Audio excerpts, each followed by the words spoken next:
Après un grave accident de la circulation, cet homme a perdu l'usage de ses membres. J'ai une paralysie de 4 membres. On appelle ça tétraplégie. Cloué au lit depuis des mois, il a entamé une rééducation avec un kinésithérapeute dans l'espoir de retrouver une vie normale. C'était le vertèbre cervical qui était touché. Après l'opération, le neuro m'a conseillé de voir un kinésithérapeute. Cécile a été victime d'un AVC, accident vasculaire cérébral, il y a 7 mois. Elle aussi s'est attachée les services d'un kinésithérapeute pour retrouver sa santé. J'ai fait 10 séances à la maison. Après la rééducation, ça va. La kinésithérapie, traitement par mouvement qui agit au niveau musculaire et articulaire, est peu connue des Ivoiriens et parfois des agents de santé. Et pourtant, la pratique fait beaucoup de bien aux personnes invalides. C'est une thérapie manuelle qui consiste à faire de la rééducation physique, des exercices médicaux, donc la gymnastique médicale, pour aboutir à des fins thérapeutiques. Les patients atteints de paralysie ou de troubles neurologiques, les opérés, les traumatisés et les personnes souffrant d'affections respiratoires, circulatoires ou de rhumatisme ont recours à cette technique de rééducation par le massage et la gymnastique médicale. Pour consulter un kinésithérapeute, il faut d'abord avoir un bulletin de rééducation qui peut être produit par ton médecin traitant. Il doit en principe te référer à un médecin rééducateur pour te prendre en charge, pour te faire une consultation, et après la consultation, lui, il va vous adresser à un kinésithérapeute. Les AVC, la sciatique ou douleurs lombaires et les accidents de la circulation sont les cas les plus fréquents. Il y a différentes étapes de prise en charge. Une prise en charge au départ qui est antalgique, c'est-à-dire où on va éliminer la douleur, et ensuite on va renforcer les muscles pour éviter les récidives. Mais pendant le traitement du patient, nous tenons compte de tout son état psychologique, d'autres affections que nous pouvons remarquer, que nous remontons au patient, à son médecin traitant. Les enfants atteints de malformations et les femmes enceintes bénéficient aussi de cette prise en charge. Chez les enfants, on l'immobilise pendant 1 mois et on commence la rééducation pour que la personne retrouve, l'enfant retrouve son membre. Une femme enceinte doit venir faire de la rééducation avant l'accouchement. Il y a ce qu'on appelle la préparation à l'accouchement facile sans douleur. Le coût de la prise en charge et la durée du traitement s'évaluent en fonction des cas.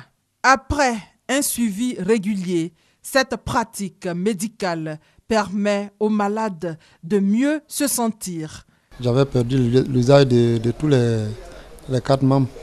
Et vous voyez que je peux bouger les bras maintenant. En Côte d'Ivoire, les kinésithérapeutes sont estimés à 89 pour plus de 25 centres de kinésithérapie publics et privés. 10 à 15 patients sont consultés par jour. On note aussi une école de kinésithérapie créée il y a 8 ans en Côte d'Ivoire.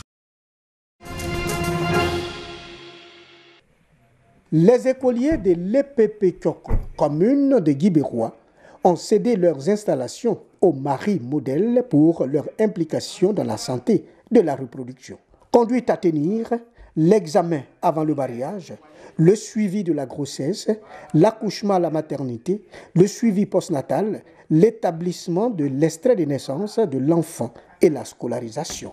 Des actions fort utiles pour préserver des vies humaines et créer les conditions d'une famille épanouie. Au terme de la formation, ils se sont rendus compte qu'il y avait des croyances vraiment erronées.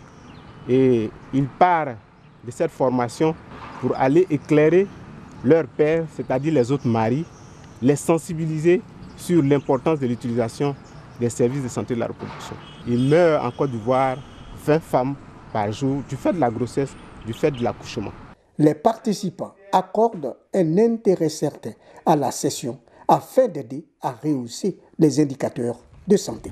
Tout d'abord, dans les débuts, aller en consultation, on appelle consultation prénatale, et suivre la grossesse jusqu'à l'accouchement. On ne veut plus voir les femmes mourir à cause de grossesse. L'enfant est malade pour que le père même se décide à aller avec l'enfant à l'hôpital, c'est problème. Donc tout ça là, on doit essayer de bannir tout ça là. Plusieurs sessions ayant le même objectif sont ouvertes dans différentes localités du pays.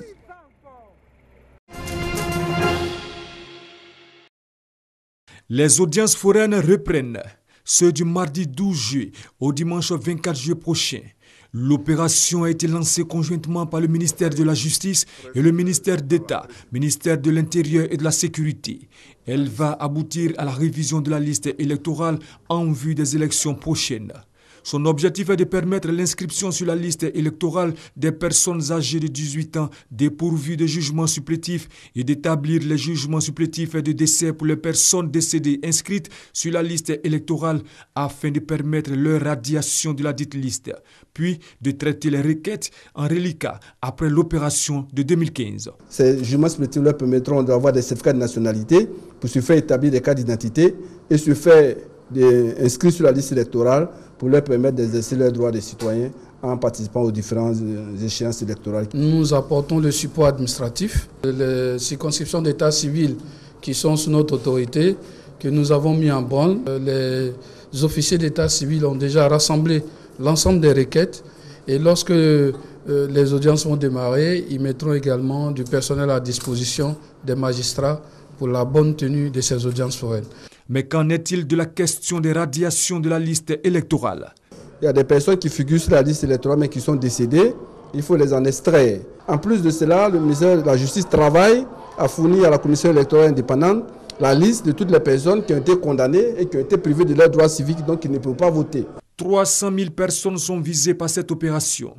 400 audiences sont prévues pour se tenir sur l'ensemble du territoire ivoirien à raison de 10 à 15 audiences par juridiction. Une nuit pour récompenser les entrepreneurs ivoiriens et africains de la diaspora. Initialement prévue pour distinguer seulement les entrepreneurs ivoiriens de la diaspora, cette nuit de l'excellence et du don de soi, qui était sa deuxième édition, va s'ouvrir désormais aux autres Africains de la diaspora. Nous venons avec deux innovations majeures. Première innovation, nous allons élargir la distinction à la diaspora africaine. Donc nous avons une visée panafricaine. Nous allons distinguer cette année des Béninois, des Marocains, des Gabonais, des Togolais. Deuxième innovation, nous allons inviter un pays ami de la Côte d'Ivoire. Et notre choix a été porté sur le Bénin, qui est un modèle de démocratie. Pour cette deuxième édition prévue au mois de novembre prochain, ce sont 5 Ivoiriens et 5 Africains de la diaspora qui seront honorés. Cette nuit de la diaspora a pour objectif d'encourager ces entrepreneurs ivoiriens et africains à venir investir dans leurs pays respectifs.